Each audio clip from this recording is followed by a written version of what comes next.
Palestine ഉണ്ടായിരുന്നോ? Palestine പിന്നുണ്ടായതാണ്. അതിനുശേഷമാണല്ലോ എന്തായാലും Palestine ഇല്ലായിരുന്നെങ്കിൽ തന്നെയും ഇസ്രായേൽ പിന്നുണ്ടായതല്ലേ. മതമല്ല പ്രശ്നം, അതങ്ങനെ തന്നെ മനസ്സിലാക്കണം. മതമല്ല പ്രശ്നം, വിഭവങ്ങളുടെ മേളിലുള്ള ആധിപത്യമാണ് പ്രശ്നം. അതിന് എന്ത് പേര് പറഞ്ഞു, എന്ത് കാര്യവും പറഞ്ഞും ആളുകളെ അങ്ങനെ സംഘടിപ്പിക്കുന്നതിന് വേണ്ടി മാത്രമാണ് ഈ മതം ഉപയോഗിക്കുന്നത്. പണ്ട് മനുഷ്യരുടെ മനസ്സിനെ നിയന്ത്രിക്കാനായിട്ട് രാജാക്കന്മാർ ഉപയോഗിച്ചിരുന്നിട്ടുണ്ടെങ്കിൽ ഇന്ന് വോട്ട് മേടിക്കാനായിട്ട് അത് തന്നെ ഉപയോഗിക്കുന്നു എന്നുള്ളതാണ് ഞാൻ പറയുന്നത്. ഇവിടുത്തെ ബ്രിട്ടീഷുകാരുടെ തുടർച്ചയാണ് മോദി, ബ്രിട്ടീഷുകാരുടെ തുടർച്ചയാണ് ഇസ്രായേൽ.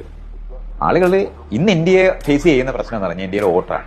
വടക്കം ഗംഗാധര മണ്ഡലത്തിലുള്ള പാവം പിടിച്ച മനുഷ്യരെ ഹിന്ദുക്കളെന്ന് പറഞ്ഞു പറ്റിക്കാൻ പറ്റുമെന്ന് തിരിച്ചറിയുന്നവന്മാരായതുകൊണ്ടാണ് മാത്രമാണ് മോദിയൊക്കെ ജയിക്കുന്നത്. അതേ കാരണങ്ങളേ ഉള്ളൂ. അല്ലാതെ നമ്മൾ ഈ പറയുന്ന നിലവാരത്തിൽ മതവിശ്വാസമായിട്ട് ബന്ധപ്പെട്ടല്ലേ ഇതൊന്നും ഉണ്ടാകും. എത്രയോ സ്ഥലങ്ങളിൽ ആൾക്കാർ എത്ര തരത്തിലെ വിശ്വാസങ്ങളുമായിട്ട് ലോകത്ത് ജീവിക്കുന്നുണ്ട്, അവരെല്ലാവരും തമ്മിൽ അടിക്കുന്നുണ്ട്. ആളുകൾ തമ്മിൽ ഗോത്രപരമായിട്ടുള്ള അടികളൊക്കെ ഉണ്ടാകും, രണ്ട് വിഭാഗങ്ങൾ എന്നുള്ള നിലവാരത്തിലുള്ള. അത് നമ്മുടെ നാട്ടിനകത്ത് നായന്മാർ വീടുകൾ തമ്മിൽ വഴക്കിടുന്ന സ്ഥലമാണ്. വെള്ളപ്പള്ളി നടേശന്റെയും ആ സുമാരൻ നായരുടെ കയ്യിലും AK-47 ഇല്ലാത്ത കാരണമുണ്ട് നമ്മൾ ഇവിടെ ഇങ്ങനെ കഴിഞ്ഞു പോകും. അല്ല, വടക്കൻ കേരളത്തിനകത്ത് വെറുതെ നോക്കിയാൽ മതി, മാർക്സിസ്റ്റ് പാർട്ടിയും BJPയും തമ്മിൽ അടിയായിരുന്നു, അവിടുത്തെ RSSകാരും തമ്മിൽ അടിയില്ല. അത് ഏത് മതത്തിന്റെ പേരില്ല? ഇപ്പം നമ്മുടെ നാട്ടിൽ നടന്നിട്ടുള്ള ഏറ്റവും കൂടുതൽ കൊലപാതകം നടന്ന പരമ്പര ഉണ്ടായിട്ടിരിക്കുന്ന കണ്ണൂർ പ്രദേശത്താണല്ലോ. അത് ഏത് മതത്തിന്റെ പേരില്ല? അത് എങ്ങനെ അതിന്റെ കാരണം നമുക്ക് കാണരുതോ? അവരുടെ കയ്യിൽ വെട്ടുപാള് മാത്രം ഉള്ളത് കാരണം കൊണ്ട് കുറച്ച് പേര് മാത്രം മരിക്കും, അത്രേ അർത്ഥമേ ഉള്ളൂ. ആ ആഫ്രിക്കയിലുള്ള പാവം പിടിച്ച ആൾക്കാരുടെ കയ്യിൽ മുഴുവൻ ഈ തോക്ക് കൊണ്ടുപോയി കൊടുക്കുന്നത് മുഴുവൻ ഈ പറയുന്ന വികസിത രാജ്യങ്ങളിലുള്ള മനുഷ്യരാണ്. അതുകൊണ്ട് ആ നിലവാരത്തിൽ ഈ വിഷയങ്ങളെ മനസ്സിലാക്കേണ്ടതാണ്.